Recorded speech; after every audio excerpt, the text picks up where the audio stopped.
Good morning, video games. Welcome to Filthy Casuals, a podcast about video games hosted by three very kind and extremely knowledgeable boys. Thank you very much for joining us. My name is Tommy Dasilo, and with me, as always... A very sweaty Ben Vanel. It is... I'm calling it the first day of unofficial summer. Wow. The groundhog has spoken. That's right.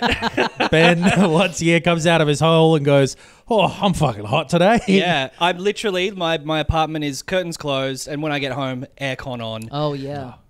Speaking of aircon on, it's aircon on Knox. Aircon is almost my net, like Adam Knox, aircon. Basically the same thing, yeah. I'm just Get on board, to, Tommy. I'm yes-anding. Even if someone goes like, duh, you got to yes-and. Would you like to help me stretch out this long bow? Yes, and let's add a few more arrows in here. Yes, we've been recording in our stewed for the past, 6 months, 7 months? And now we're the ones being stewed alive. It's the first really hot day. Yeah, we started recording in here in the middle of winter, and so being in a windowless box was actually really beneficial.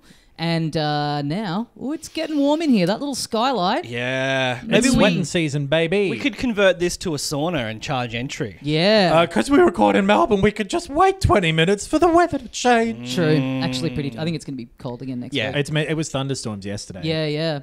That would be great if just like next week people tune into the video episode and they think they're going to just be seeing us on a couch with some baffling, and instead it's all like timber in here. Yep. We're just all here wrapped in a towel.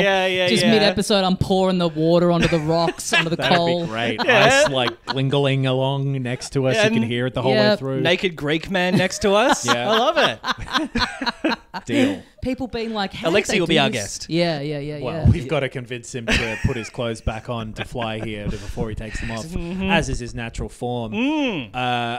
Summer is good because it means, like you're doing, close the blinds and play a bunch of games that have come out. Yeah. And we've been doing that and getting little patches of news. We're fucking nearly right at the end of the year here. I know. But there's still like eight or so things to come out before the end of the year. I have been doing recently a tentative little top 10. Me too. Oh, fuck. I haven't even thought about it. Get top tentative. The left... Excuse me? Yes, and... Excuse me, yes, and I haven't even thought about that yet. I saw like Jeff Keighley post about the Game Awards coming up, which I saw they're selling public tickets to again, which I hope doesn't mean someone storms the stage this year. Big row of bouncers all along the front. It almost definitely will. Yes, but December the 8th, I think that is, which is I suppose the 9th our time. Deck 9. I always like watching that. Yeah. We did like a watch along with our patrons last year. Maybe we'll do something like that again, or maybe even do it on, I don't know. With everyone. I don't want to commit to anything. Yeah. Ever. That's As I said, a huge problem of mine. As I said on an episode a few weeks ago, because it always coincides with the start of the Meredith Music Festival, which I go to every year. For the amount of time that we talk about Jeff Keighley on this podcast, I still do not know what he looks like because I've never watched the Game Awards live. What are your plans this coming December 9th? I'll be on my way to the Meredith Music Festival. Yeah, all right. Well, we'll do a watch log with patrons or something. I always want it, but I never get... Some people get lucky and get a bit of reception down there, so it always means I'm like sitting there being like... Because we leave pretty early, like before it's even started. There's been like once or twice I've been in the line to get in and seen a stray piece of news, but then most of the other times I'm like spending all weekend being like, I wonder who's getting added to Smash Brothers this year. I have a feeling it'll be a good one this year, but as good as these things get. But part of what's good about them for me is I love watching all the stupid ads and stuff. I think that's so much fun. Yes. It's the new E3. Hell, maybe we'll even get a little bit of footage. I think it's way too early, but maybe a little bit of a logo or something for The Legend of Zelda, the motion picture. Yeah. I wonder what that logo could possibly look like. A couple of triangles in there. People will cheer. Yeah. Oh, yeah, for sure. At least 3 triangles. Sure. Classic... how exactly did this get announced? Because the version of it, the announcement that I saw was... from the Nintendo Japan Twitter account yes. in English saying, "Hi, it's Shigeru Miyamoto here." They just gave I lost my password for a while, but I'm back in. Show Bob's and Virgin. Sex gifts. He got handed the keys to the Twitter account to announce via a series of tweets that they are, I guess, in development of the Legend of Zelda live action film. Live fucking insane decision action. Wes Ball is the name of... I thought you were going to say Wes Borland from Linkin Park. From Limp Bizkit, sorry. Oh, no. He's not involved as of right now. Could be As far doing as some we music. know. Yeah. Ooh, wait, no, that was a different band. Are you going to do Disturbed? No, I don't know what I was I thought going to do. you were going to do Ooga Chaka. I was going to I do... can't stop this feeling. I realized I was going to do Korn. Oh, yeah. That's what I was hearing. Ha, yeah, ha, ha, ha. That'd be the Zelda Yeah, version. yeah. Yes. I wish I Music could've done that from better. and inspired by the motion. Remember that? There'd just be like 8 songs that are just like, what? So someone heard about this movie and just cranked out this I song? watched The Matrix and I was like, damn. They are making that. Wes Ball has directed the 3 Maze Runner movies Yes. and next year's... Kingdom of the Planet of the Apes. Thank you. Which were good movies up until potentially this one. Well, and he's not been involved with any of the others. Yeah. I think I only saw the first 2 and there's 2 after that maybe or something like that. I think there's 3. I could be wrong. Yeah, I don't know. The Maybe first this one, is the 4th. Because the first one was Franco and John Lithgow and... There was a monkey in it, I'm pretty sure. sure? Was Is Andy it- Serkis the main ape? Yeah, yes. Yep. Right. Caesar. And it was I Earth all barely along. know her. Maybe that'll be the twist at the end of the Legend of Zelda movie. I don't want to fucking see a live action one. Me I don't. either. It's a Yeah. stupid move when the Zelda series has had at least once the best visual style that Nintendo's ever done. Yeah. Yeah. The Wind Waker. If they made a Wind Waker style Zelda movie, Absolutely. that would be a 100% ticket purchase price commitment even from me. The past 2, right? Like that make that a bit more watercolory, like that. Well, Skyward Sword has that Right, kind of right. cel-shaded, watercolory. It'd be great. It's weird that they've never done they've done manga as Right. tie-ins that are just like the plots of their games, but it's weird that they've had such strong visual style and they've never done like a tie-in little. They had a one-off half-hour cartoon thing or whatever. series back in the the 80s or the early 90s when it was like brown hair, first couple of Zelda games, NES Link. Yeah, and that's American Right. made around the same era as the Mario cartoon. Which this and one- Right. Captain N, the Game Master. This one is American made as well, I I was guess. gonna say, like Zelda's gonna be some fucking blonde white boy, right? Yeah. I suppose so. Who would you cast if you're casting Oh, Zelda? God. You got Link, Zelda, Ganondorf. Who are you doing? And also we're coming from. Timothy Chalamet. I was about to say because we're coming Yeah, it from was the my realm first of thought. Miyamoto going, let's get Chris Pratt in there as Mario. Right. So I've got it. Ryan Gosling and Margot Robbie yeah. in their Barbie costumes, basically, and Cillian Murphy as Ganondorf. or Will Ferrell as Ganondorf. Just use the Barbie cast. yeah. They're too old, but yeah. Yeah, I don't know, man. I could see him. Weirdly, I could see. I'm thinking in my head when I'm thinking Will Ferrell, I'm picturing kind of what's the character's name, Mugatu from Mugatu. Zoolander. Yeah. Him really done up like that. You Muganondorf. tweak that a little bit, and that'd be a good He Ganon. could be like a villager. Oh yeah, I'd see him that as like, oh, you want to buy some clothes, Link, or some whatever. arrows, yeah. I don't know. I mean, if Chuck they're him as going, Beetle, yeah. is Link a adult or is he an adolescent? Changes game to game, but he's He's generally a teen, isn't he? the oldest he's been is I think like 20 Yeah. in Ocarina of Time. So weird. Yeah, I'm 20. I'm 20 years old. I'm Link. Yeah. I just had my 20th birthday. Generally, oldest- I'm like 13 or so, but today I'm 20. 'cause- The oldest I've ever been is 37. Damn. Yeah. 30.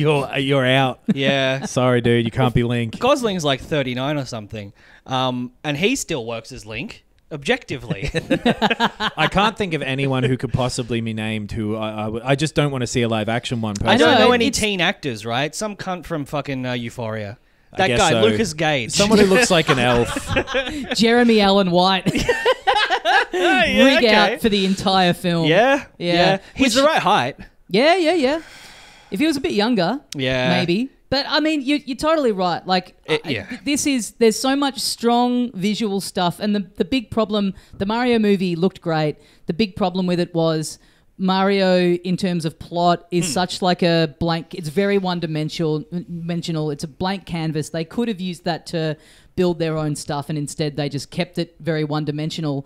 But Zelda has so much different like lore and story stuff that if you pick little bits from all the games and you had it in that in a visual style of one of the games with the quality of animation that Illumination can do, it could be great. It could look as good as the Mario movie and be a little more satisfying plot-wise.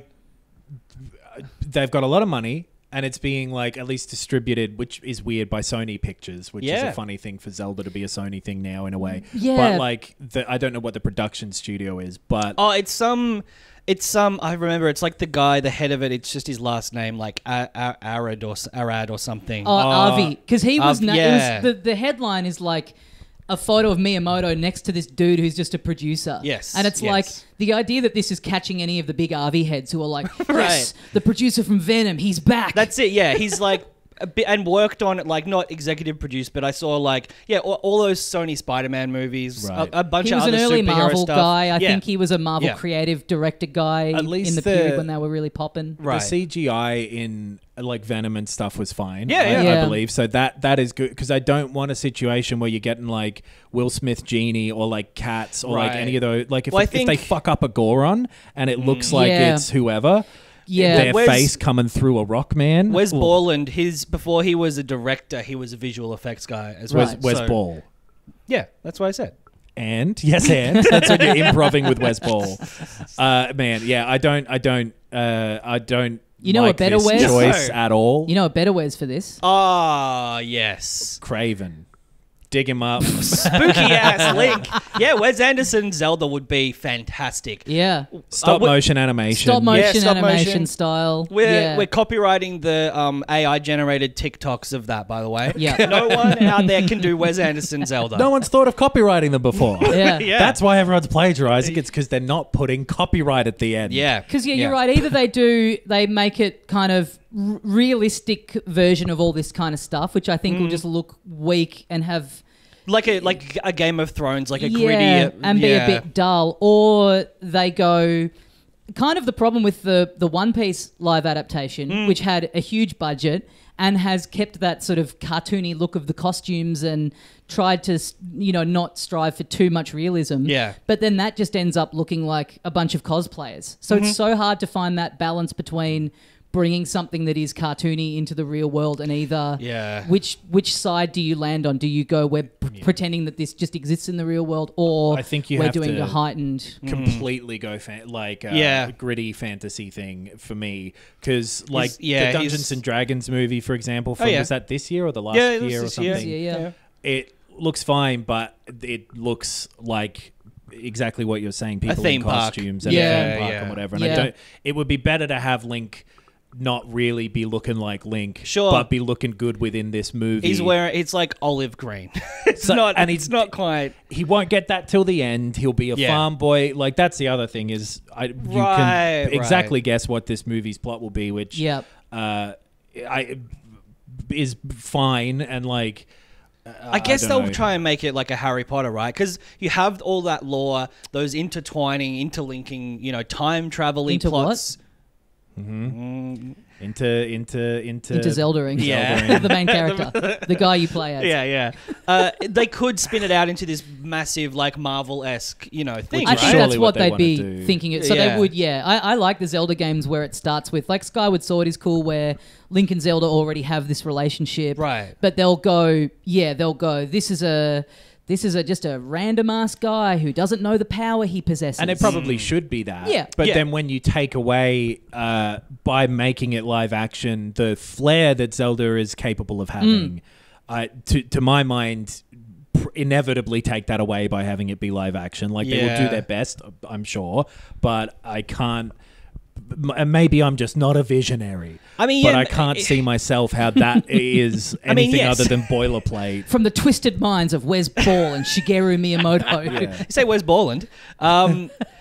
Maybe they do go like hyper stylized, high fantasy, bright colors. Based on the Maze Runner from the trailers I've seen of it. Because that's pretty great. Something about Miyamoto being involved makes me think that would be the direction. Because what we're describing, like when you talk about it being, realistic style, gritty fantasy, what we're describing is the first take on the Mario Brothers movie. I think they would probably have a bit in their head of like, that's not that flopped once for us. That's not going to work. Yeah. Maybe. That's not what people want. But Like, then if why do it in this? Why do it live action at all?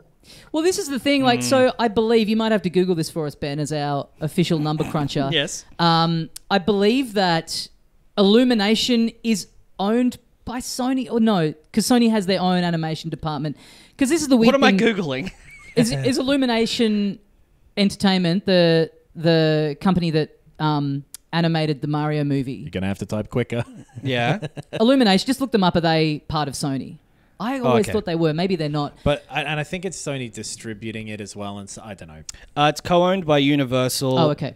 And Comcast. Which, this is kind of weird that Nintendo has this deal with them for Mario, and you have to imagine they'd be sitting around going like, oh, I mean, that is now the second highest grossing animated film of all time, made billions at the box office. We got this ongoing relationship, and then all of a sudden they go, yeah, we're doing Zelda with Sony. Like, you have to imagine they'd be a bit like, what the fuck? Yeah, no, Link's a dude. Yeah, Sorry. he's just a dude. He's now. a He's bloke. a real boy, whereas Mario is a cartoon. I mean, like, I don't want to go in with, preconceived notions about it. How dare you prejudge the Zelda movie? Exactly. You can still get pregnant from prejudging. So, like, I don't want to do that. But it is not what I would have chosen if I was generating this somehow. I mean, I guess as like, a visionary, there's been what I would do. There's like the Guardians movies are very colourful. They have that sort of almost cartoony vibe to them, while still.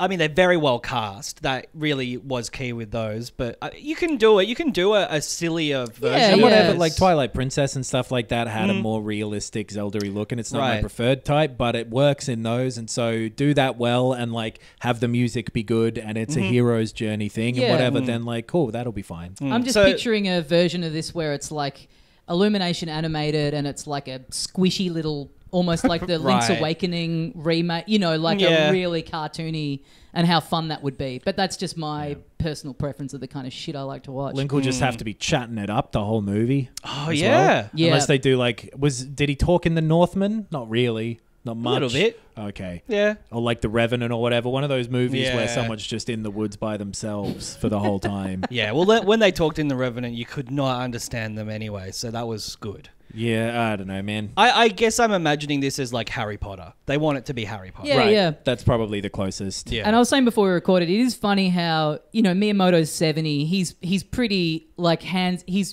checking in on what's going on in there, but he's like kind of hands off with the actual development of games now. It's so funny that he's just now, his role is theme park designer and movie over. It literally is Hollywood producer. Yeah, if you were like a 6-year-old being like, what would you want to do when you're 70? Oh, I'd like to make roller coasters based on my little drawings of things I saw in the woods. Check their Twitter tomorrow and it'll be like, hello, Shigeru Miyamoto here. I'm an astronaut now. I'm going to space tomorw. I mean, good for him. He's just like, he's just vibing on mixing it up with people in Hollywood. That's pretty cool.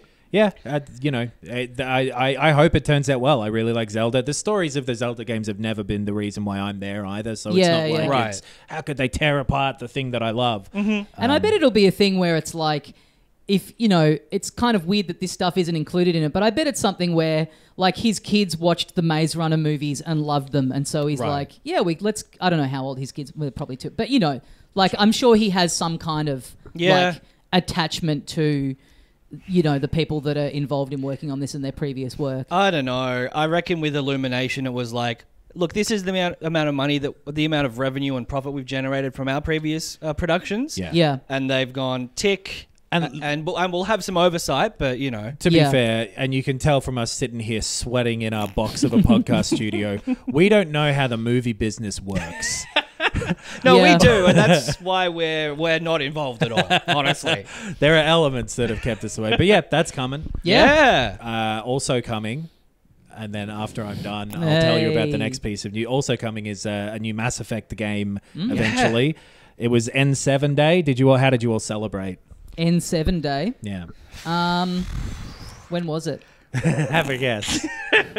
It was in November. Yeah. What's today? Well, what's today? Was it yesterday? I went to the movies. Yeah, I went to the movies with Ben, and I did a gig before that. Yeah. It was because I don't remember why he even had it in the games, but he's got N7 written on him, Shepard. Yeah, he's a Is that born one on November the 7th. I don't think it's even a rank or something. No, It's true, just because he's a some- spectre. I don't know. Yeah, I don't know. But whatever it is, they always That's have the count like of a, how many times he said the N-word in his life. Oh God, get him out of here. Yeah, cancelled. Cancelled, Shepard. And rightly so. Proudly on the chest. Yeah. No, we're not going to celebrate that day. Are you kidding me?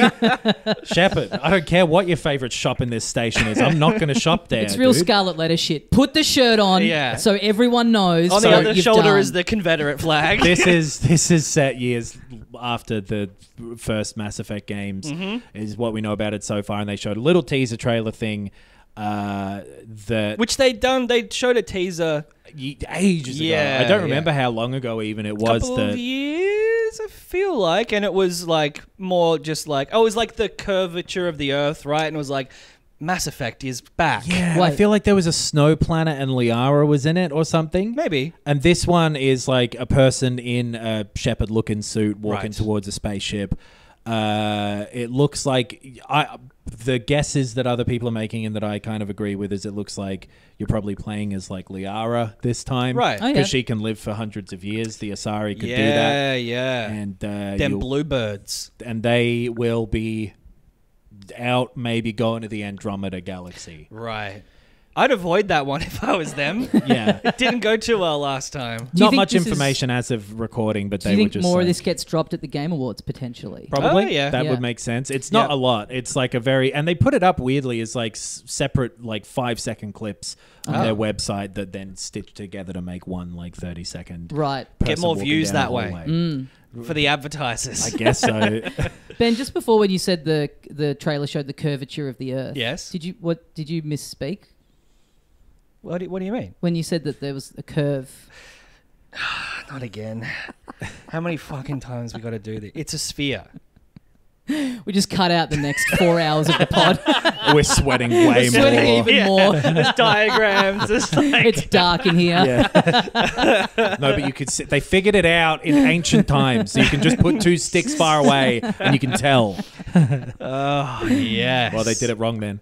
That's not a lot to say about that because they didn't show much, but it seems as though it's like the done thing now, which is teaser for a teaser for a teaser down the line. Yep. And then drop a trailer with absolutely no warning whatsoever. Sure. Maybe. Or at the And Game watch it. Awards is Yeah. a good Yeah. guess. What was the last BioWare game? Anthem. Really? Remember That was the Anthem? last. Yeah, I Yeah. remember it. That's a shame. 2019, I reckon. 19, and nice. so that the Mass Effect announcement must have been after that. I feel like it was in 2020 possibly. So Yeah, it's been a number of years and they're not showing much. And this is all like CGI stuff again. Did not like Anthem. Nobody seemed to. It was just boring. Yeah. Was the problem. So I don't have like And high it was expectations. in the midst of a glut of better versions of that sort of online-ish, co-op-ish. Everyone was chasing that Destiny dollar still, Yeah, which yeah. they are starting to get over now, sort of. But by getting over it, they're letting studios fall apart by trying to chase it. Yeah. But it was like Mass Effect Andromeda. So 3 Andromeda Anthem. Yeah. So it's been a while. Yeah. I liked the Mass Effect games a lot. I don't know if I ever got around to playing Andromeda. I don't remember, but that wasn't well received. Yeah. I'm totally up for a reboot thing. I don't even care if they like bring Shepard back and whatever. Yeah. Do anything with it as long as that feeling from the first batch of exploring a Star Wars that's not Star Wars. Yeah. That was cool. Having your mates, developing your things. This guy's made of jelly. Oh, Talks through your mind. Okay. That's pretty Yeah. cool. yeah. That sounds cool. This guy's big. He's like a frog. All right. This guy's I'm like a rhino. This Yeah, is I'm the getting level of more- writing It's the they same need guy. to go back to. Yeah. I mean, it was a better version of Star Wars at the time, and is even better now in comparison to Star Wars. But And they can't Yeah. recreate the thing that was part of Mass Effect's appeal back then of like, wow, we're going to tell this story over, 6 years with 3 games and whatever, because yeah, that's a lot more common now. And totally. Yeah. Your save file carrying over was for me a real novelty from 1 to 2. And eventually was their, not downfall, but the thing that people ended up having the biggest problem with that first trilogy is that it kind of bottlenecked you back into an ending that didn't reflect your decisions from the previous games in the way that they had set up back in the day. So like... Which is like, it was never going to be an ever branching part. Like, It was a game. It had to come back to a point at the end. It's always going to do that like whatever that shape is. An ellipsis? No, that's a three dots. I've never seen this shape before in my entire life. I know that the coolest bit is at the top for me. That's where I focus on. The coolest bit. That's the bit that you got to pay the most attention to. Yeah. The anus. So yeah, it's cool to me that Mass Effect would come back and that it would be a sequel thing. But and if it was good, I'd like that. But that is a big old... it's a big gamble. Yeah. Well, you know what I love doing? Posting on my favorite website, x.com. Oh, and no. I don't have it on Flat my... Earth thing. I don't have it... And 7 day shit. The fucking this now. What's wrong? What's happened? You bought a Cybertruck, didn't you? Yeah, I don't have it on my phone anymore because, my favorite place to consume this app is on my PlayStation 5. Uh-oh. Bad news for you regarding Twitter/x.com. It's so bad now. Remember how they brought in the share button? Yes. On the PS5? Because they were like, hey, you can share your gameplay clips immediately to Twitter. Yep. They built the whole fucking button for their controller. And now they've gone, actually, fuck Twitter. Yeah. We're removing all Twitter integration from PS5s and I think 4s. I don't know to what extent. I think Elon wants to remove integration as well. He wants to segregate things again. A lot of shit going on with that guy. But I always think it's kind of reminds me of like some of those smart TVs that have just like a straight up button that says Netflix on the remote. Oh, yeah. Like really betting big on this thing not going anywhere. Yeah. Like I like to imagine having one of those TVs in 10 years if the company goes under and it just, sorry, nah. My old CRT TV, you barely can use it anymore because it's got a button for Rove Live to go and watch for each show. Yeah, it's got a Beanie Baby button. Don't forget your toothbrush button, a David Tench button. It's a huge remote. Yeah, but it's gone, or it will be gone in the next sort of system. I didn't read anything past the headline, but did they say why? I don't believe that they've said exactly why. I think they've just said that they're doing it, but you have to assume that it's because of, I would guess, security concerns. Sure. Because of how poor that website is now, and like it's just not. Yeah, it doesn't reach the standards of like professionalism or something. I'm willing to bet also they got a fucking letter being like, hey, we're going to charge you to integrate Twitter into stuff now. So one of those two major things would be the deciding factor, probably the money thing. Yeah. What a fall from grace. Did you see how much... It used to be so fun. How much value Twitter lost? So when, Elon bought it for 44 million? Billion. Billion, Which yes. was already a stupid number of more than it was worth. And it's now worth 19 billion. Fantastic. A lot of money. I'd take it. But yeah, you've lost... It's crazy. Halved. Less than halved it. Yeah. Halved it. And completely unforced. Like, there was no reason to do any of the shit that he's ruined that Well, just place ego. with. Yeah, just ego. So stupid. It's such a fascinating, like, the combination of things that went into ruining that website, like the real world getting, people just used to get on there and dick around and it was like really fun to like just have, you could follow these great comedians and get like a couple of neat little jokes per day if you curated your list enough, and then the world got worse, so it turned into more just like negativity and people fighting, and then this idiot buys it and like just all these different things coming together. Well, there was like a window where it was being used for like revolutions, spreading information where the mainstream media was like heavily censored in countries. And if something was a current event and taking place, I would go to Twitter and try to find out what was going on. Or even just like the first 2 years of it being like, hey, I found this comedian called Rob Delaney, and like every day he tweets about like trying to suck off his wife's new boyfriend. It's awesome. Dude, I love this website. And I can tweet at him and he'll say something to me. He'll see it and he'll probably reply. This guy Drill's got just enough spelling mistakes for me to find this funny. Drill had great tweet, but like that thing's outlived its time. I saw and it. It's turning into a bizarre like cesspool of like self-feeding right-wing bullshit that I don't like. Every time, like, boats. I think, boats. Bots. Bots. I know one pixelated one. I've got yachts on there. I've got a funny accent now. Like every time, I think I tweet from my personal account, it's just bots tagging other bots and like spamming stuff. I think Filthy's okay, but it's just cluttered with shit. But we can see that no one's even fucking looking at it anymore. So many people have left. It used to be such a great way of promoting shows and then having people see your show and tweet at you afterwards and give you a little compliment. You know, when it was red hot, you would finish a night at the comedy festival and you'd get on Twitter and you might have 5 or 6 people going, hey, saw this, it was great. And then now it's like, or just no bots one being like, your show is terrible. I hated that. And it's like, yeah, these Herald are bots. Sun, This 2 has stars, to be bots. absolute bot. This is bots. It's crazy that you remember the specific number of I saw a article, I think, on my favorite website, Business Insider. Oh, yeah. That Check it every day. Absolutely. what's going on inside business. I know what's in the storefront, but show me inside. And it was like, millennials, it's okay to grieve the end of social media.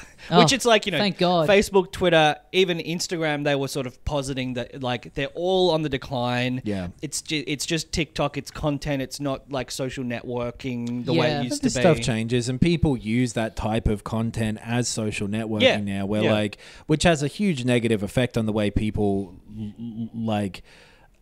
fact check and everything, because you've got someone talking to you and then people don't use Google anymore. It seems like that just is out of fashion. So people are asking, what does this mean in the comments of a video? And that's like the worst possible way to learn about anything other than like a dodgy looking link, which is what they're going to have in the Zelda movie too. So the whole place is fucking falling apart. I'm more of a fan of business. Buy her dinner first. There was there was another story.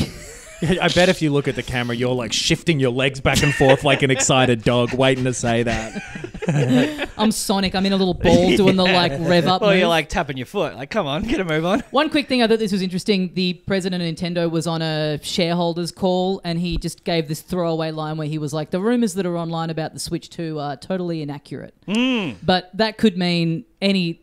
I love that as a quote because...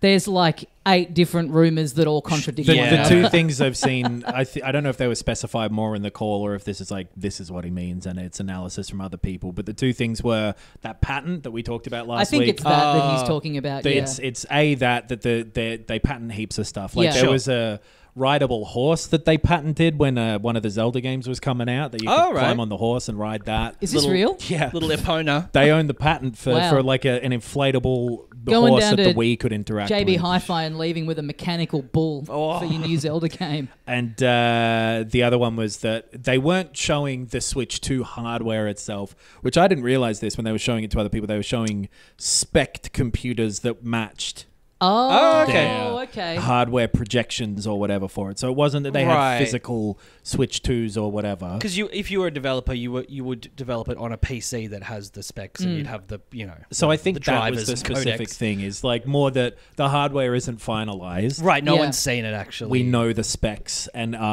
we can show developers, and he wasn't saying this bit, but the stuff of them showing it to developers seems to be true because a lot of them have said it. Yeah. Well, and if it's out in a year, they need to start they'd working have on their to games have for it it. by So now. yeah, they would, yeah. But that's very typical that they will get a thing that will run like a Switch 2. Yeah. And that's what they give to people. Which, because also, but when they were doing that, when was Gamescom? Couple months? August or something? August, which is...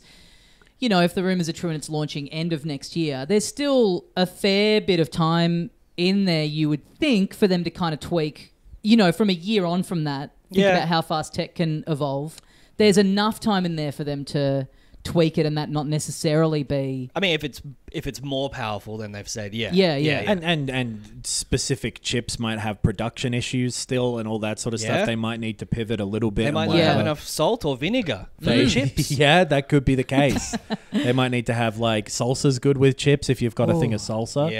Dig up that hummus. I loved... But I do love... This is I believe this is the first sort of on the record official comment that they have made about the existence of a follow-up where they're always like, no, we're still supporting the Switch. They just will not speak about it at all. So for him to go, the rumors out there are inaccurate is the first time that he's, I believe, publicly acknowledged that they've they acknowledged are working that on there one. will be a Switch successor in the past as well. I mean, he could also be saying the rumors about there being a Switch 2 are inaccurate. and the way he's phrased it is deliberately to not say that it exists because they can't. It's Christmas soon. Yeah. So that would be rude to Santa. Dude, you have given him so much work. He has to go out to all the shops now.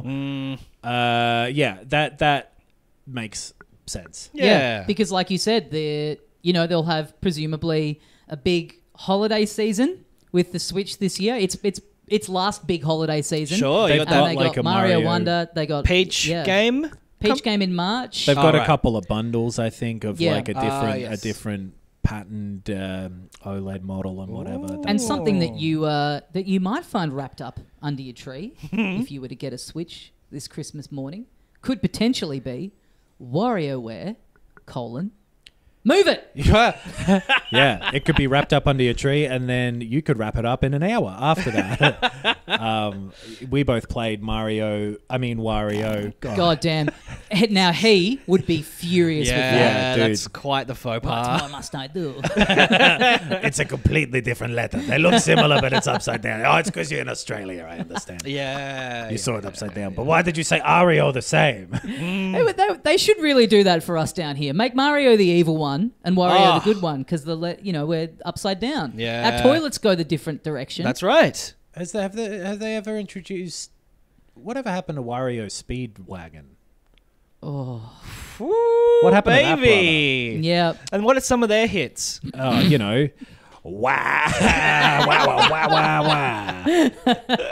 I don't know shit about Ario Speedwagon, but I do know I about... couldn't name you a single song. Is 2 Tickets to Paradise them? Well, I'm not going to be able to verify this with you guys isn't either. that- I believe it. I don't know. Grand Funk Railroad, that might be. Yeah. Either way, this is a WarioWare Move It is the new WarioWare game. It's out now. It is available to purchase. It is probably at full price. Depending on your use case, it might not be worth doing that. Yeah, You might say. You might start feeling as if it's a bit like lacking in things to take up your time, and you might start thinking, I can't fight this feeling. That was worth the time invested. Yeah. Yeah. That's it. So I played through the kind of like the first run of the story, quote unquote story mode of this last night.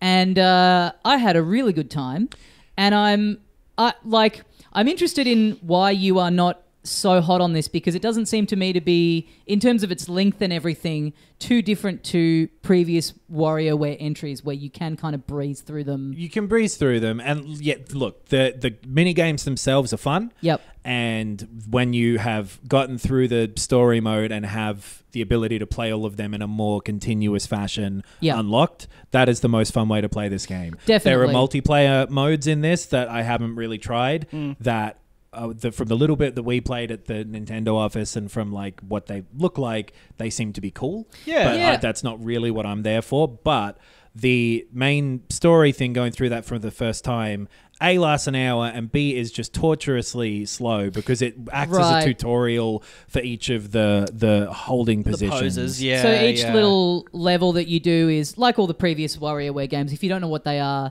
they throw these little 5-second micro games at you where generally across the series, part of the challenge is just figuring out sort of what you have to do very quickly. And this time around, they're all motion based. So each level, the first time you do it, I think you just do like 15, including a boss of the little levels. And then once you've done that once, you can play that round again, and you're just going for a high score. And you're not going to have seen all of the micro games that exist your first time through that specific level. So say each one has 20 or 30 games that it could draw from. You'll see one crop, and then you have to go back through. So when you finish the story mode, it will the like gallery or museum or whatever they call it, the grid of all of the possible mini games is like 1/4 full. So and the fun bit is going through and getting all of those a high and score, everything, because it speeds up and they get more. Each of the micro games gets more difficult the they more each times have you like see it. 3 variants on That's right, yeah. And you're right. So each level has its own sort of set of poses that you're doing for the micro games. So the first one that's just Wario is only one pose, and then the further on you get, it'll be 2 or 3. 3 possible ones that it'll show you quickly when it comes up. But the first time you're playing through that set of micro games, it shows you how to do the pose with this unskippable unfunny, slow. I mean, it's kind of the presentation of it being like you're on this. All the characters are on this tropical island, and the Joy-Cons are these form stones, and there's this narrator kind of telling you, oh, in ancient times this was the pose. It's kind of the flavor of it is fine, but it just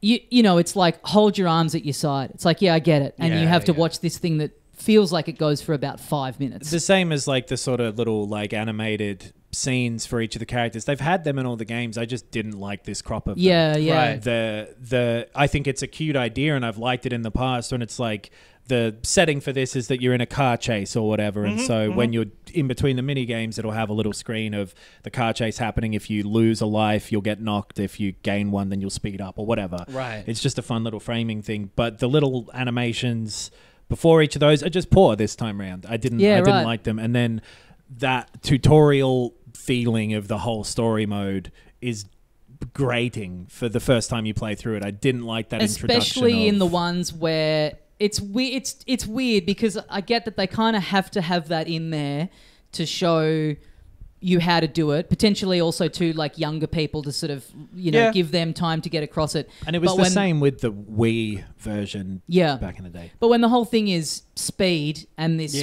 rapid succession, when you're doing one of the levels where there's 3 different poses, you do a micro game and it shows you how to do that pose, and you watch that long thing, and then you do the game, which goes for 5 seconds, and then you have to sit through another explanation and do that game that goes for 5 seconds, and then a third one. And so once you've got them all, and then it'll every like 5 levels or so, there's one that's just using all of the ones you've got so far, and then those are fun because it's just, oh great, I'm not having to sit through any of this.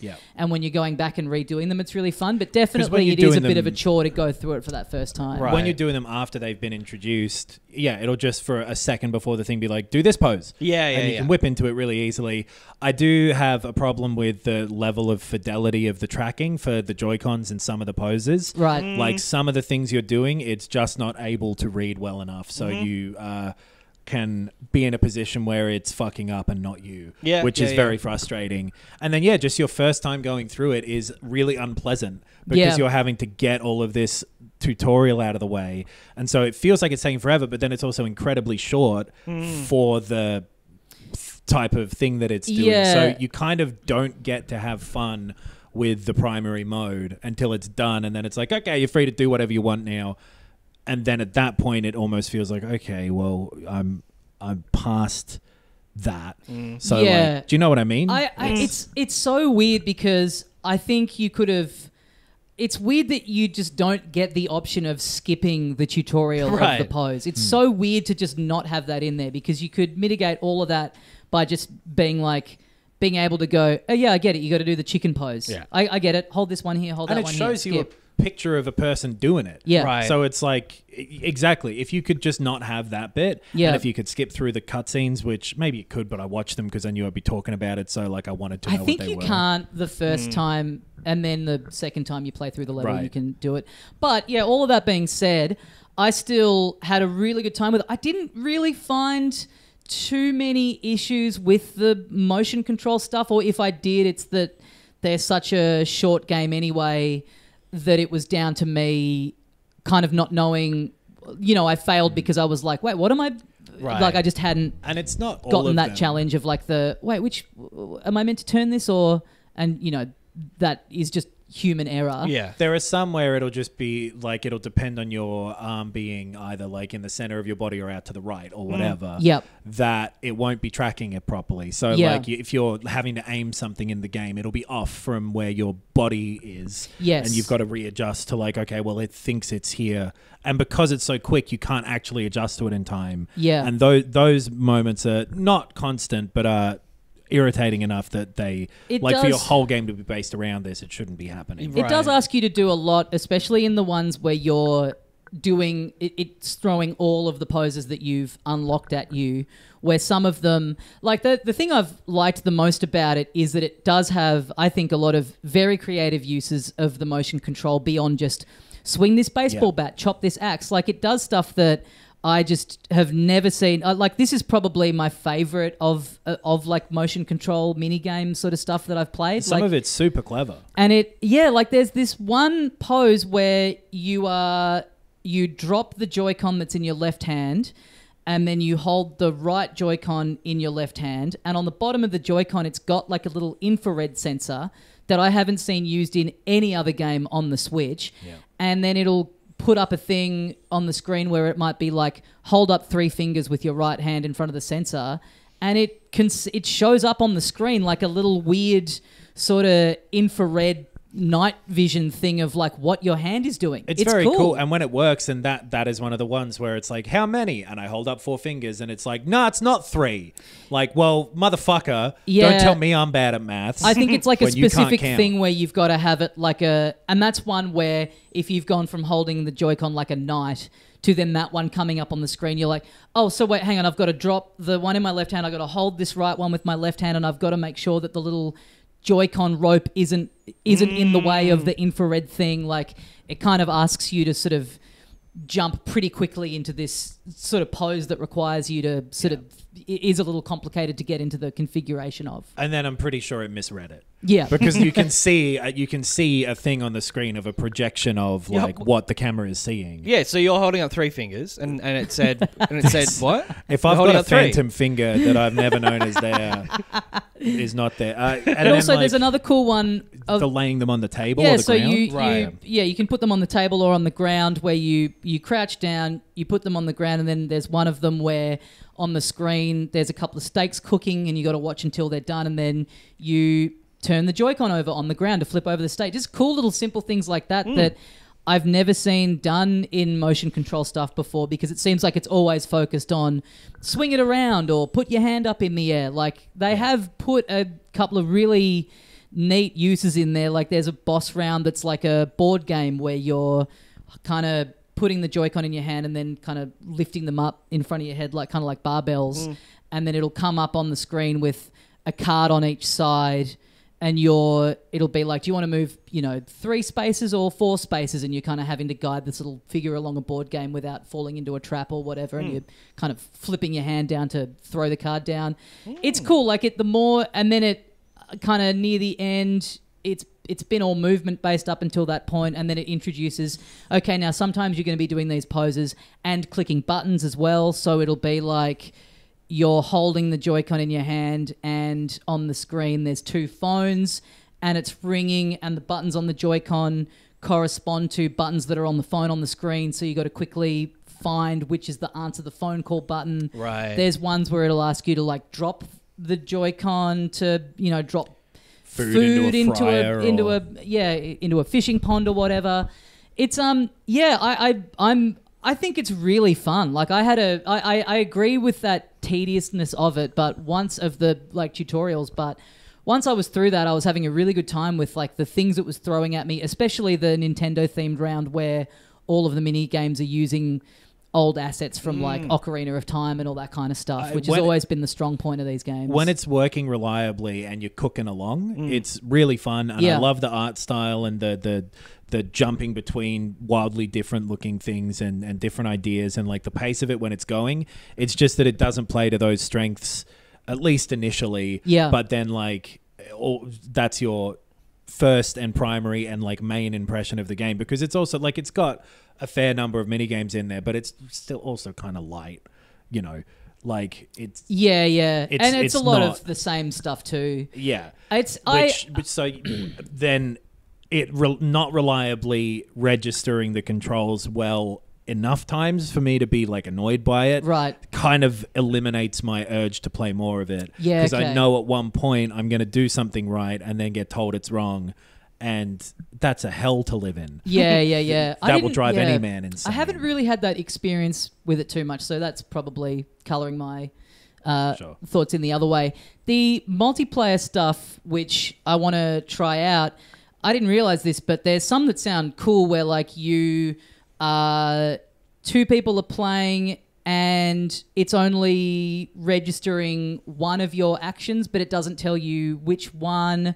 or there's one where there's a bunch that are specifically made for 2 players like that. Yeah, too, and which there's is ones cool. that are like in the room, kind of 4 people. Like one of you gets told that you're going to be doing the actions, and the other one gets told that they're faking, and then another player has to guess which one was doing it and which one was faking. Seems like they've got a cool little batch of beyond just, hey, all stand around and these games come up. Yeah. If this had been, again, we've said this before, but like it's crazy that this wasn't an early Switch game. Yeah. showing At these day things one, off, if this because- had have been the Wii Sports equivalent, Yeah. I mean, the Switch is on track to become the highest selling console of all time, so it's not like it matters. But But what if it was this, double high? Yeah, this would have been a great pack in day one. Like, yeah, this should have existed day one instead of 1-2 Switch, which you know had, if you'd combined some of that stuff of the like tilting around and filling the marbles in it, like put that into this kind of package. And the core of it is still like fun. I agree with that. Like the games themselves for the most part, and like the multiplayer stuff seems cool, but again, we haven't just had the opportunity to do that really. Like all of that stuff is there. It's just there's not enough of it really to me to justify it being like a full price thing and whatever. Yeah. And then the way that especially after the last one had a pretty good single player kind of format. Yep. Like that it had some extra stuff for you to do that felt purposeful, and like that main thing was actually quite long and fun to go through. There's also something too about For a like this WarioWare game. this series has generally been mostly on handhelds, and I do think there is something about that suits it a little better for that kind of like bite-sized.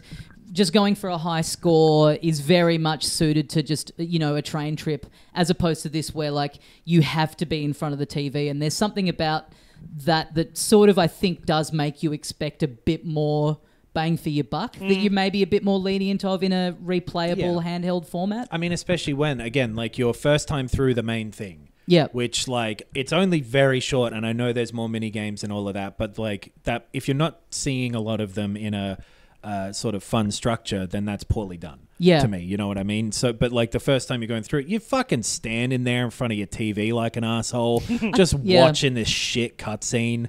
Like that, I just didn't enjoy that experience. I kind of wish you the know? first time through that it would just give you the high score thing, because you'll If get there to was a mode you'll get that's to like- 15 and it cuts you out. Yeah. Like, I wish you could just keep going If and there was set a high a- score in that first round rather than being booted out after 15. Totally. If there was a like, brother, I've been here before mode. Yeah, where you yeah. could just go like, start giving me a bunch of games, trust me to do the poses and figure it out, or let me figure it out without knowing, because I find that fun. Yep. Right. In this, like that would have been a lot more of a lot more fun of a way to engage with this, because the structure that is there isn't good, but the things that are underneath it are still fun. Yeah. And like it's frustrating that some of them don't work as well as maybe they need to be like reliable. Yeah. But other than that, like I do think it's fun. I just think it's like one of the weaker ones of the WarioWare games that they've done for me. I think it's a good like share house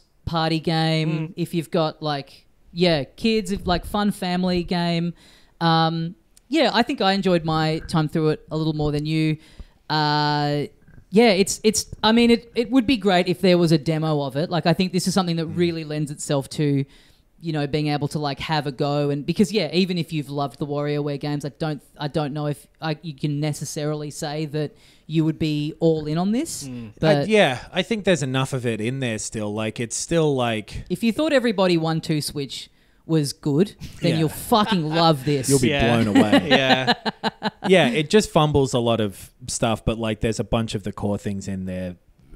This is all to me, obviously, that I still think are like some of the games made me laugh and that sort of thing. So like, cool, that's fun. Yeah, and a little thing coming up, and you're like, oh, that was neat. Like It's just a shame it's not like the sort of, it's not a progression or an elevation or like a any way improvement of the better WarioWare games that they put out in the past. Definitely. To me, which, hey, who fucking cares? Yeah. The world ain't going to end. I mean, look, they're climbing up that mountain. They're making a game. They're they're grabbing onto the rocks. They're trying to scale great heights. They're not always It's a beautiful metaphor. They're not always going to get there. Just such a natural metaphor. Totally, too, is what very I like poetic. About it. It really makes sense. Yeah. Yeah. You bought an Analogue Pocket. Yeah. Well, speaking of Wario, No, Yeah, we played Jusant. Don't know shit about this game except it's an indie. It's and made I played by the demo. It's made by Don't Nod, the people who did. I can only think of She's All That, and it's not that. Move It. Nah, why am I thinking She's All That? It's What's a nothing video like game that sounds kind of like She's All That? It's not called Biggs the Lie to Cat? Me either. It's like the one like indie beanie girl can travel through time. Story. This is unbelievably frustrating. I'm begging you to reach for that phone. I refuse. I'm begging you. We're going Analogue Pocket now. Oh God, it's no. It's Don't Nod. Don't Nod. I think you've played this game that I'm thinking of. Girl can go through time. Yeah, she can go backwards through time. It's a story-based thing. Life is Strange. That's the one. She's All That. Life Three is words. Strange. Yeah. Yeah, I think I played the first episode. Yeah. Right. They made Life is Strange. Oh, okay. I prefer Jusant personally. So yeah, this is a climbing game as intimated by Tommy. It is a left trigger to grab on with your left hand, right trigger to grab on with your right hand. And that's the game. That's it. It's a short little knock it out in an afternoon type of guy. Yeah, you like nice opening cutscene of just a person walking up to a big old not a mountain, more to like a big structure-y sort of. What do they call thing? those things that are in like Nevada? Those big rocks that just jut out of the ground. That's a mesa? No, that's the flat one a bit. Maybe actually, because that is what my first thought was. I don't know. I think it's a mesa. I think it's She's All That rock. I think it's a mesa. Yeah, it's like that, and there's like structures and ladders and little encampments built on it. Yeah, lived on this big rock. Right. You're walking over like a dry bit of desert that has a boat in it.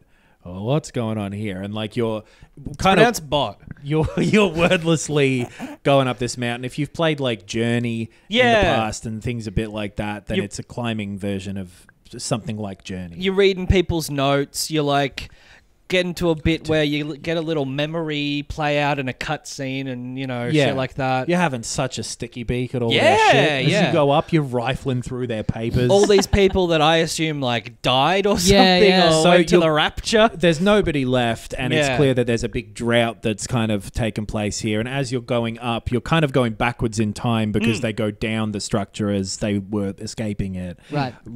That it was sort of starting to run out of water and they weren't being able to farm anything anymore because the sun was too hot and you're watching. And like some of the journals are really well written and I liked reading. There's like one kind of person whose progression tracks up the mountain. She was like, oh, well, my family's leaving, but I want to go up the mountain because there's an expedition going up to try and solve whatever's happening.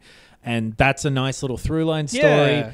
And you're a little boy who's braving the wilderness and climbing up this thing, and you've got a little blue fucking frog guy who's your magic pal. Yes. Because I think the demo you didn't have that little guy, but yeah, I got up. I guess I got almost to the end. This game is like 3.5 hours ish. Yeah, it's quite short. Yeah, and it's on Game Pass too. Yeah, yes, and it's I highly recommend it. I found it like very just sank right into what it asked of me, and yeah, like basically didn't put it down. It reminded me, it's like similar to that Heavenly Bodies game where it's like a little bit of like physics based, like you get you coordinate that movement style and then you're just flying around basically. It's super easy to do too. If you just march on the left and right triggers one after the other, you'll clamber up that wall real quick. And you get like a few bits of like, now you've got to attach your rope and swing to somewhere else and things like that. But it's never frustrating to control in the way that like you could imagine if someone says physics-based climbing game, it's not like Quap or whatever where you're like flailing about. It's meant to be like a fun, relaxing. Yes. It wants you to get to the top. It's not meant to be like a punishing. It's completely peaceful and like there's no combat at any point. And there's like a stamina bar, but that's never really an issue. And like maybe the first time you ever play this game and you are like, oh, I'm not sure. I haven't quite got the hang of it, but once you've figured it out, and it gives you like 3 or 4 like pittons to like you basically like hammer an extra bit into the rock where now you can like rest and you don't have to go back to the start if you fall off for whatever reason. If you push in the left stick, you'll like hang off of it like Mission Impossible 2 opening, Tom Cruise style, and wiggle your hands out for a second. Yeah, stamina. Build up your stamina, and like you can like once you put in a little thing in the rock, like basically your own checkpoint, you can like jump from there. Which sometimes you have to do. You've got limited rope, so you can't just be like putting them in all over the place because it will like snag the rope at that point, and so at some point it'll go from blue to red as you're using more and more rope. Right? Yeah. It's very like straightforward type of thing. Like it's quite simple and peaceful and relaxing, and it's like linear as much as like sure you can like. There's a couple of times you can sort of choose which way you climb somewhere, but mostly it's completely linear. And the little friend you have, basically you just like press right on the D-pad or whatever, and he'll like do a little pulse and it'll activate certain things around you that you'll need to climb to other areas. There's like some little extra side bits you can go off and find that are just like pretty boring collectibles. They're not that exciting. It's just like there's a mural on a wall and it's like, hey, you found it. All right, fuck off again. Yeah. Good for you. And I didn't really, from a certain point, I didn't read most of the logs and stuff like that. I was just kind of really enjoying the physical action of playing the game. It's different to other platformers and stuff. Yeah. And for me, I found it, just really, really satisfying to play. Sure. It's a different thing, but I really enjoyed playing the climb on the Oculus and just doing it's all you're doing. You just, okay, I can make it over there. Yeah. Just grabbing. It's like that, but without having to think about it too much. Yeah. Because like it's all really laid out in front of you for the most part. And like it'll introduce some like, now there's these little bugs who are climbing on the wall and you can grab onto them and they'll move you for a bit, but then you'll have to find another bug. Right. And some little mechanics like that over like, I think it's 5 or 6 chapters where each will be sort of just a different section of the tower. It's over with quickly, and I don't think it's like too like the story is very indie walk through this area type of thing. Just like, guess what? You're on a journey. You got a little guy in there. I wonder if he's involved. Like, I liked reading the bits of paper. Like they were kind of, some of them were nice little stories where it'll just be like, hey, if you find this, we've left, we've had to go, it's getting worse, I hope you can find this, I love you, goodbye. Like those types of ones were like, hey, that's a shame. I didn't stop reading them because I didn't like them. I was just more so tapped into enjoying playing it, which I wish it was longer. Like I know there's like a limited amount you can do with essentially one mechanic. Yeah. But I just really enjoyed it. I enjoyed it more than a lot of just straight up platformers. I don't know why. I just did. It's kind of not even a platformer in a way, right? Yeah, where you're kind of like you're going through these parts, but you're not like having to judge timing of things too much, and it's pretty soft on like where it'll let you restart from, like where it'll let you stick your rope and all of that. So it is. Yeah, maybe if it got more challenging, like genuinely, you did have to maybe judge a bit more of like the physics of swinging somewhere and jumping and stuff could be a way to escalate it. Which I liked it, and I guess it as a base gameplay style. It really worked for me for whatever reason. The ending is like, not to give it away in any type of plot thing, but like your sort of final climbing challenge is sort of like a bit of a climbing maze where there's multiple paths up and some of them won't work. Right. And I will say I found that annoying. Yeah. So by the time it gets to the point where it's like, now try this on for size, it's like, nah. No, thank you. Right. Let me hang out. Yeah. Because I found it absolutely fine to go through in an afternoon. Like it's a nice thing. It looks okay. The sort of general vibe of it is, again, very been there before if you've played stuff like Journey. Yeah, right. Like it's doing that sort of thing, right? Like Inside or whatever too, where it's like, here's a sort of weird setting and you're going to walk through it and now you're done. Bye. Yeah, it's like, you compare it to like a short hike or something like that, where it's like nice aesthetic, especially if you're into it, then you will like the whole game. Yeah. And you'll either vibe with that mechanic or not.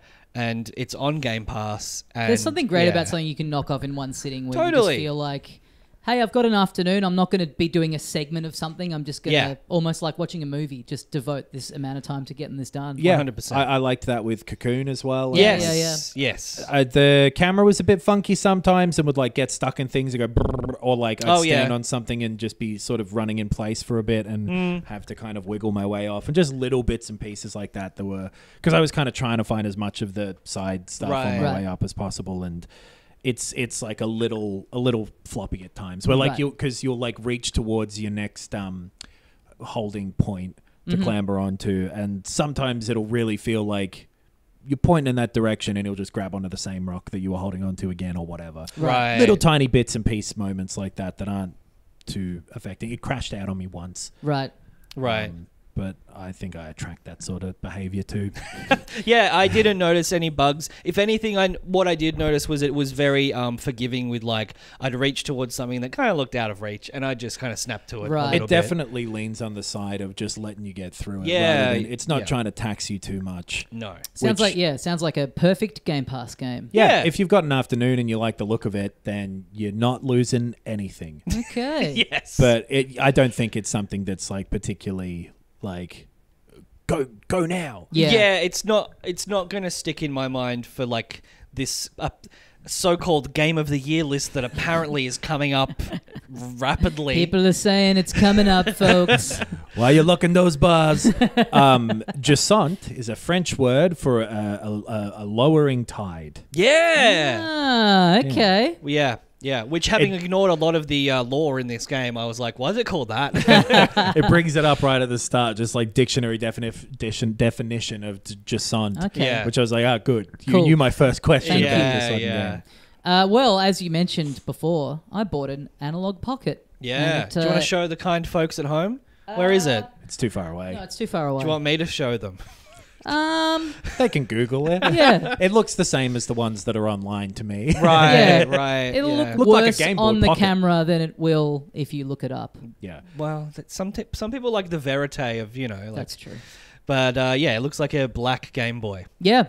It's probably a bit smaller than an old school OG Game Boy. Right. It's like a Game Boy Pocket. Yeah. Right, yeah. And it's got like way more heft to it than I expected. If you don't know what they are, they're probably as close to a hipster version of this kind of product as it's possible to get with a piece of video game tech. There's a million variants of this idea out at the moment of like, so I bought a Miu Mini, which is the cheap version of this basically. That, is a very similar thing, Game Boy form factor, and it can play old ROMs. Right. Yes. Or old real cartridges in this place, which is all you're ever going to do. Yeah, well, the difference with this one that they are very clear on in their marketing and everything is that this plays actual cartridges. It's not emulating, it's replicated the old hardware, but with a beautiful LCD screen, and you put like I've got an old Wario Land cartridge from Japan that I think I bought when we were there, Ben, and you pop it in,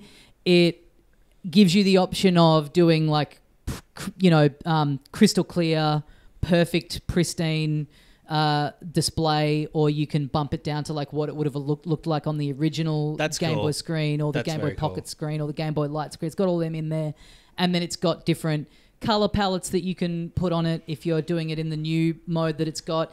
And it's cool knowing that it just is actually just running that cartridge. Yeah. There's something cool about that. It's using FPGA stuff like the Mr. FPGA, which is like, it's still emulation technically. People get funny about it, but it's like emulating chipsets rather than a second level of like trying to run the code and fake stuff to recreate it. It is trying to recreate what the code would experience going through those chips. I fucking am probably this is like, if you understand anything about this, I'm sure this is like listening to me describe cooking. Like, you kill the chicken on the plate, and then you eat the plate, and you replace it with the chicken. And then you get it in the microwave. That's how you do it. Yeah. Everyone knows that. And it's different from emulation, where you are the chicken, and you have to fight another chicken. But it's a dream that you're having. Exactly. Yeah. But yeah, it does... the games look great on this screen. Like it's a really premium feeling thing, and like a very nice looking screen. Yeah, like it's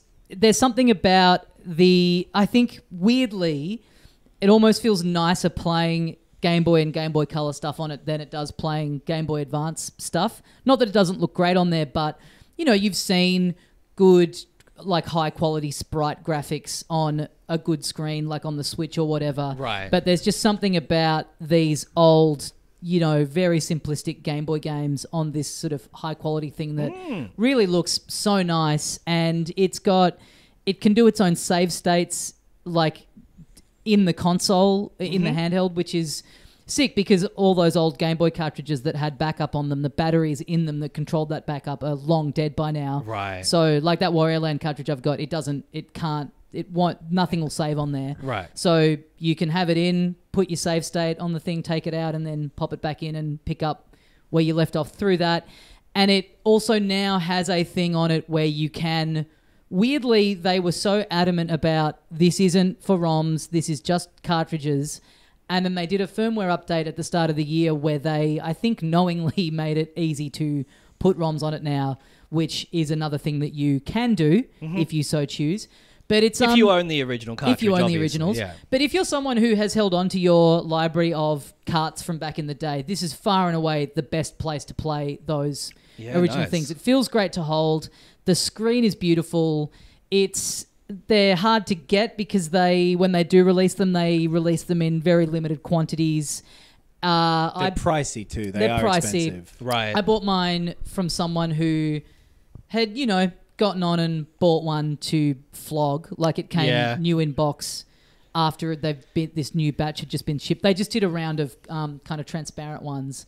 And I paid a little bit more than what they ask on the site firsthand. I gave the guy some extra just because I felt like it. I paid a little more than what he was asking. Tip, but Well, weirdly, I went to buy something on their site direct from them, from Analogue, and they're one of these weird places where their shipping fees are so high. Oh, so the guy like that I bought it, 130 US to here. Shit. So the guy that I bought it from on eBay, the shipping was basically nothing, and it ended up being, even with him jacking it up a bit, like what I would have paid to get it direct from them with the shipping anyway. So it's not like egregious scalper prices, No. right? But in terms of playing this realm of stuff, and with it being now open to having ROMs on there, it can also run anything up to the SNES and the Genesis, I think. So it's weird because the cores on this, it's an FPGA thing, which is like those Mr. FPGAs, and this costs around the same as those do. So it's like not crazy because you're getting a screen and everything built in, but the cores they make for this are distinct from that one, so it's not like it has everything that can do yet. Right. Yeah. They're slightly different, which is weird to me. Yeah. But it's in terms and of... if you put the chicken in the fridge, then it'll be hotter when you eat it next time. Yeah. I mean, there's a lot of Game Boy stuff now, and Game Boy Advance is on the Switch Online, but there's something about playing it on that screen where it's like a bit blown up that just feels... There's something about just this, it's like the screen is like just the right size for all this stuff. It feels a bit more authentic, and in the case of like a Wario Land, it's like the form factor of it. Like, I think that was maybe the first game I had on a Game Boy back in the day, and like it just that feeling of playing this as a pristine. It's like that thing of like a good remake where it feels like what your brain remembers it as looking like, because the original Game Boy screen was just dog shit. Muddy and looked like, the olive green. Had a bad refresh rate. Like, if you moved, the whole thing would jitter. Right. And you'd have to be holding it under like direct sunlight. Fly up into space to get pure light. Yeah. And like, I kind of in my head had always, I haven't gone back to much old Game Boy stuff very often. And in my head, I kind of remember them all being a lot more simplistic and rudimentary than what they actually are. Like, a lot of them are, I've been playing that 94 version of Donkey Kong that's on the Game Boy. It's so good. That's got like 100 levels in it. And that game's fucking awesome. Ooh, and like the design and the backgrounds and stuff in Wario Land and the sound design and stuff. All of these games are like a bit more intricate and detailed in what they're doing than I remember them as being. So I'm having a good time revisiting all that stuff. They're very cool. They're definitely like the sort of top of the line for that type of thing, because like I said, I got one of those Miu Minis, which if you want to know the cheaper alternative, they're pretty good. Yeah. Okay. They feel they're made of plastic, and it's, the screen is decent, but it's like made okay, right? But the price also reflects that, so it's a lot cheaper. You're talking like, I think I bought mine for $70. Yeah, and for ease of use, you chuck an SD card in there and it's running the races. like again, the chicken is knocking at my door, and that means it's time to cook. You're running like a Linux-based thing and basically running RetroArch off of that. So it's just emulation through. But it can do anything up to like the PS1 or whatever. Which is cool. Okay, yeah. For a handheld, yeah. Yeah. And there's a million variants of this, and they're making new ones all the fucking time. And you can often you can buy like parts and assemble your own basic version of this sort of thing. You possibly could relatively easily these days. All of the like Anbernic and Miyu are there's Retroid is another one if you're looking for starting points. Anbernic have heaps. I think if you want to go up to even like GameCube kind of stuff, they make some. Right. Which is kind of why I ended up getting the Steam Deck, because I wanted one that could potentially do everything up to present day. Right. And then when you get into that price range, it's like, well, why don't I just get something that can have my Steam library on it as well? Yeah. Because then you're talking about those like other like Lenovo, whatever. And there's a ton of these sort of handheld things now because chips are small and they don't use much power, so you can make them now. But yeah, if you're a fuckwit with disposable income and you like this kind of crap, I really recommend this. It's like their whole like Analogue as a company, like their whole aesthetic of how they market things is so sort of slick and almost kind of Apple-like in the way that's kind of what turned me onto them, as opposed to like a Miyu Mini where you get like a sponsored ad for it on Instagram and it's like, buy this now, and it's got and it's like the splash page for the Nintendo 64 has like the artwork of Mario from Smash Brothers Ultimate. You're buying them from a website where you're like, I'm noticing I'm getting a lot more text messages from spam accounts than I used to now. These guys they're a bit more like, they've got one coming out soon that's like an N60, it plays N64 cartridges, but it plugs into an HDMI port. Like they're very... they are very hipsterish about how they do this kind of stuff. But if you're in the market for this kind of thing, and like I said, if you've got old carts lying around, which my friend Gibby is a hoarder who's never thrown out or traded in or sold a video game in his life. Wait, the maker of Gibflix? Yeah, the mod, the proprietor, the proprietor admin of Gibflix has a. He's like, brother, I'll let you come around and have a little dig through the pile of papers. I'm like, God, library master. I can't wait. Wow. Yeah. Man. I did the opposite of what you did. I bought an Apple iPad. A closed system, not moddable at all, although I guess maybe people are jailbreaking kind of them. are, You can get some stuff on there. You can side load. Oh, yeah. Yep. I jailbroke my iPhone 3 back in the day. That was fun. But I got an iPad Air, the latest one, which is I think a 2022 model. I got bad news, brother, about the year we're in. Well, wait, no, they didn't release one this year, which I checked. Mm-hmm. And there's not usually huge Apple sales for Black Friday. So you got that M1 chip. I got that M1 chip that I can play Resident Evil 4 remake on it if I want. Can you really on those? Yes. On those, on the new MacBooks and the new iPhones. This one has like a USB-C port. So yeah, it's part of that new wave of Apple shit. Mm-hmm. Which my girlfriend just got a new phone and she's now got the one that can play the good games and I don't. Right. How about to borrow her phone to play swap phone Creed. Cases and just don't say anything. See what happens. She'll be playing Hogwarts Legacy on it soon, I imagine. Oh God, yeah. If that comes out, but definitely. Fuck, the screen on this bastard is beautiful, isn't it? It's delightful. I was kind of feeling guilty about splashing out on a new iPad, but. My MacBook is 8 years old, and I host a video games podcast, so I don't feel too bad about it. It's time to buy an iPad. Yeah. Well, I don't to play my video games. I don't have Apple Arcade on anything. I guess except the MacBook, which is well and truly on the way out. Yep. But yeah, it's cool. I've still got a Bluetooth Apple keyboard and Magic Mouse. From back in the day, so I've got one of the one that you've got. The charging port is like flat under it, so if it's out of battery, you can't use it plugged in. Turtle style, you got one of the worst. Stupid. I think easily the worst bit of design they've ever implemented. Yeah, apparently it's stupid. Apparently it's deliberate because they don't want you to use it while it's charging wired because that's I don't know. Yeah, but guess what? It's out of battery. Yeah, and I want to use it while it's charging. I got to fucking click something, dude. Yeah. No worries. I just won't do any work while my mouse charges. I've had to do that at work when I worked on a iMac. I just had to go get a coffee, which was a real shame. I've got a Logitech mouse for my PC, and guess what? The USB-C port, it's right on the front, so you just plug it in. It's beautiful. That sounds insane. But I've got an iPad, so I'll be road testing all of the Apple Arcade games on an iPad. Time to get Finity. Time to Yes. get Grindstone. Yes. Sonic. Oh, that new Sonic. Yeah, that new Sonic. There's Yeah. like a 3D Sonic game coming out on Not the interested. Apple I've got the Arcade. worst Call of Duty game they've ever made to play next Yeah. Well, that is going to do us for another week on Filthy Casuals. Thank you for joining us. Head to filthycasuals.com.au for everything we've got going on. We've got the YouTube episodes. We've got all the videos on there. We've got the Patreon. Get on there. Get a bonus show every week in the inbox. We'll be talking about the Finchman's latest film. Went to see that last night, and a bunch of other stuff on tomorrow's episode if you're listening to this regular podcast as it airs. And come see me in Tasmania Thursday, November the 16th in Hobart. Don't message me and say, why aren't you coming to Launceston? How about you get in your little fucking car and drive up? Yeah. You're going to that island. The least they can do is just get a little car trip. Also, Sydney, November the 23rd at the Lord Gladstone, and Melbourne, Thursday, November the 30th at Stupid Old Studios, taping my special. Please come and see that. Yeah, that'll be fun. Yeah. Thanks, everyone, for listening. We'll see you next time. And as we say here at the end of every edition of Filthy Casuals... Is that an Analogue Pocket in your pocket, or are you just happy to fuck me?